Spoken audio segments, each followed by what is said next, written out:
Hello, everyone, and welcome back to another episode of Ian is a Weirdo. Today, I'm going to be reviewing something, which is something I don't do often. But if you like my review, um, then let me know by liking the video or commenting, and I will do more reviews. So this is something that was personal to me, something I never intended to review.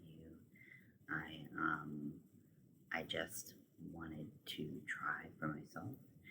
I bought, so I'm doing a versus, um, and I'm comparing Flare Audio Calmer earbuds to the Loop earbuds. These are two different brands of earbuds that are meant to help with overstimulation.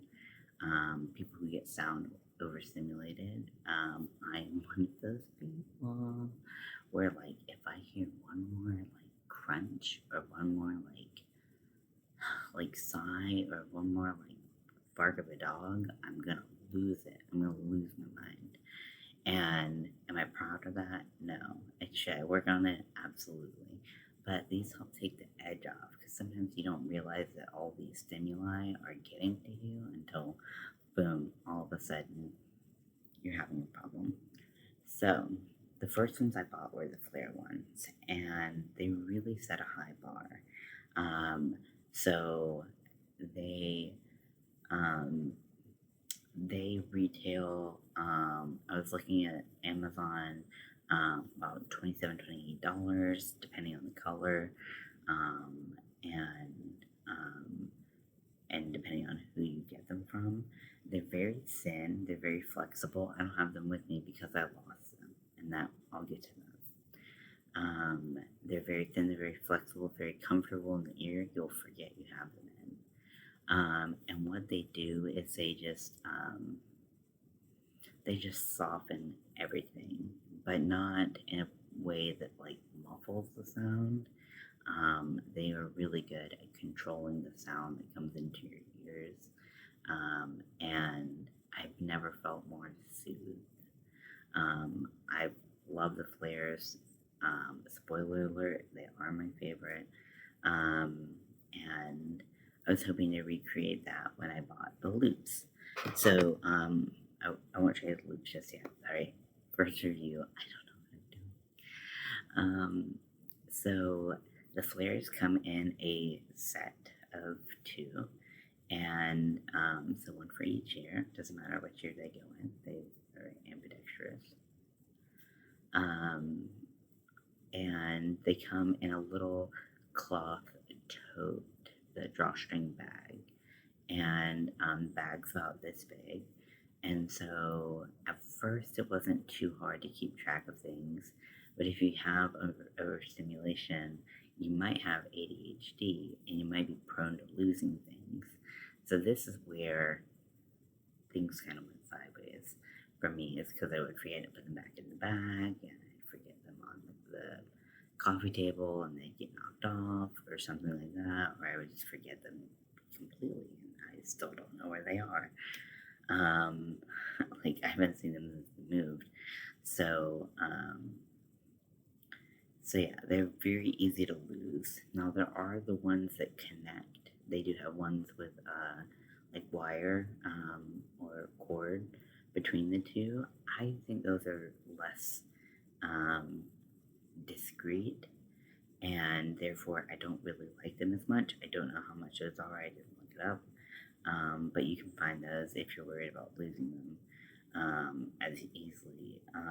So for that reason, and they're so small, which makes them perfect because they're very incognito. A little, they're ear canal shaped, and they have like a little stick coming out of them, and it's all silicone. So that goes in your ear, and it is a very pleasant experience if you are like itchy around sound.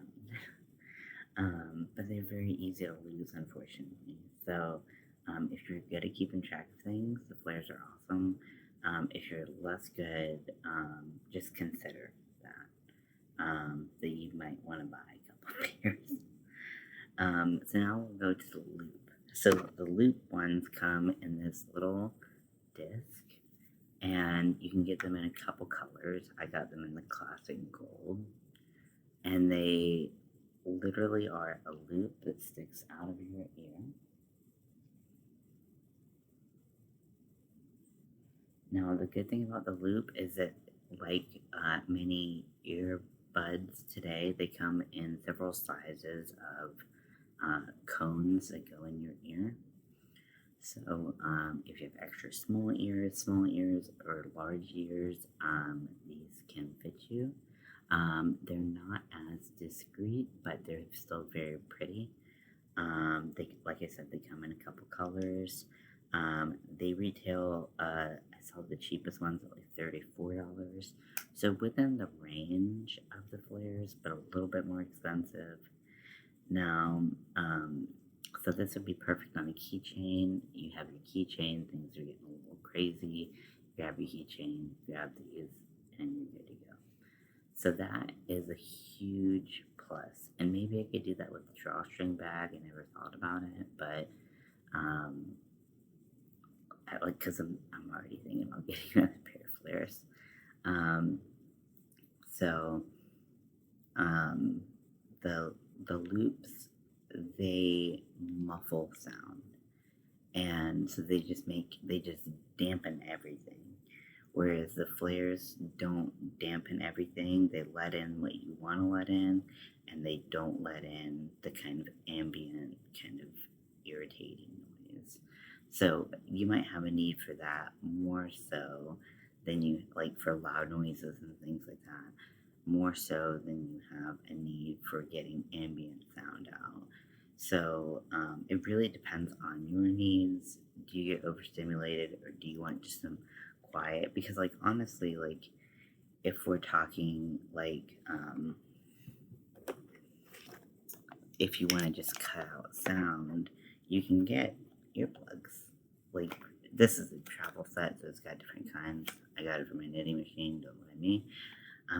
But you can get those foam earplugs and not hear any, or hear like really muffled sounds. These are slightly muffled, and you can still have a conversation, but sometimes you're like, what? Like, what is the TV? So it is a little bit difficult. I did sleep in these this past night, and I did find them effective, and they stayed in all night. So once you find the right size, they'll stay in, which is comforting. I did feel like sometimes with the flares, they weren't in all the way, but I didn't want to push them in too far and lose one. So, so they both have their pros and cons. For my needs, I still prefer the flares, but it is a really hard choice with the fact that I lose things so much. I'm going to use these until I lose them, and then I will be getting flares again. But I wanted you to know what I thought, and I want to hear what you thought. Have you tried either? Or do you have problems with noise overstimulation? And if you do, what do you think? So let me know. Can't wait to hear, and I'll talk to you later.